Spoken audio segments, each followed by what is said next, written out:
Hey viewers, welcome back to my channel. ಇವತ್ತು ತುಂಬ ಸುಲಭವಾಗಿ ಗರಿಗರಿಯಾದ ಪಾಲಕ್ ಸೊಪ್ಪಿನ ಪಕೋಡ ಹೇಗೆ ಮಾಡೋದು ಎಂದು ನೋಡೋಣ. ಇದು ತುಂಬ ಟೇಸ್ಟಿಯಾಗೂ ಕ್ರಿಸ್ಪಿಯಾಗಿರುತ್ತೆ. ಮೊದಲಿಗೆ ಒಂದು ಬೌಲಿಗೆ ಈರುಳ್ಳಿಯನ್ನು ಹಾಕೋಣ.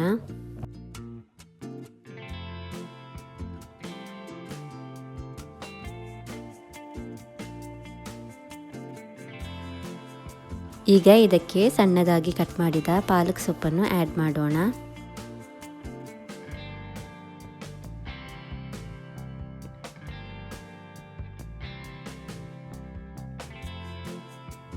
ಈಗ ಇದಕ್ಕೆ ಹಸಿಮೆಣಸಿನಕಾಯಿಯನ್ನು ಆ್ಯಡ್ ಮಾಡೋಣ.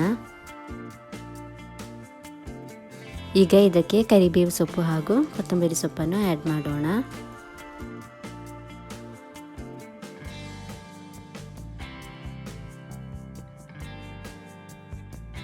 ಈಗ ಇದಕ್ಕೆ ಕಡಲೆ ಪುಡಿಯನ್ನು ಆ್ಯಡ್ ಮಾಡೋಣ.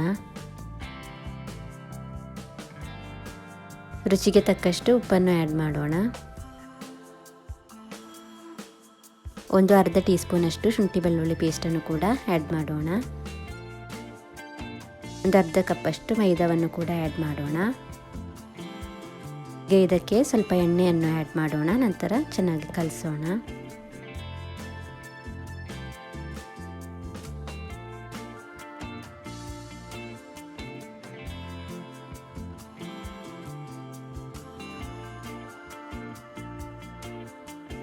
ಈಗ ಇದಕ್ಕೆ ಸ್ವಲ್ಪ ನೀರನ್ನು ಆ್ಯಡ್ ಮಾಡಿ ಚೆನ್ನಾಗಿ ಕಲಸೋಣ.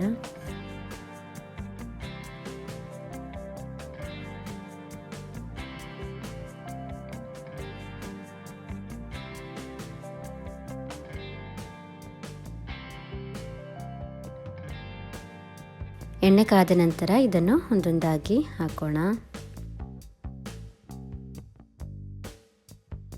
ಸಬ್ಸ್ಕ್ರೈಬ್ ಆಗದವರಿದ್ದರೆ ಪ್ಲೀಸ್ ನನ್ನ ಚಾನಲಿಗೆ ಸಬ್ಸ್ಕ್ರೈಬ್, ಲೈಕ್, ಶೇರ್, ಕಮೆಂಟನ್ನು ಮಾಡಿ ಸಪೋರ್ಟ್ ಮಾಡಿ.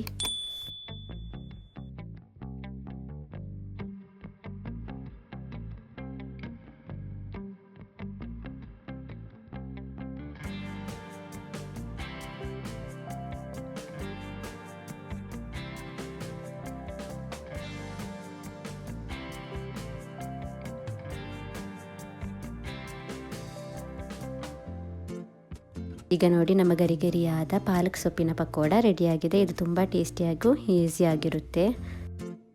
ಈಗ ಇದಕ್ಕೆ ಬೇಕಾದ ಚಟ್ನಿಯನ್ನು ರೆಡಿ ಮಾಡೋಣ. ಈಗ ಇದಕ್ಕೆ ತೆಂಗಿನ ತುರಿಯನ್ನು ಆ್ಯಡ್ ಮಾಡೋಣ.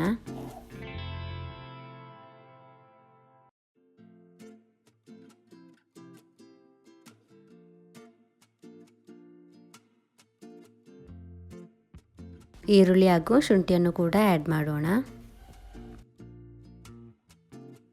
ಈಗ ಇದಕ್ಕೆ ಹಸಿಮೆಣಸಿನಕಾಯಿಯನ್ನು ಆ್ಯಡ್ ಮಾಡೋಣ. ನಂತರ ಈಗ ಇದಕ್ಕೆ ಲಿಂಬೆ ರಸವನ್ನು ಕೂಡ ಆ್ಯಡ್ ಮಾಡೋಣ.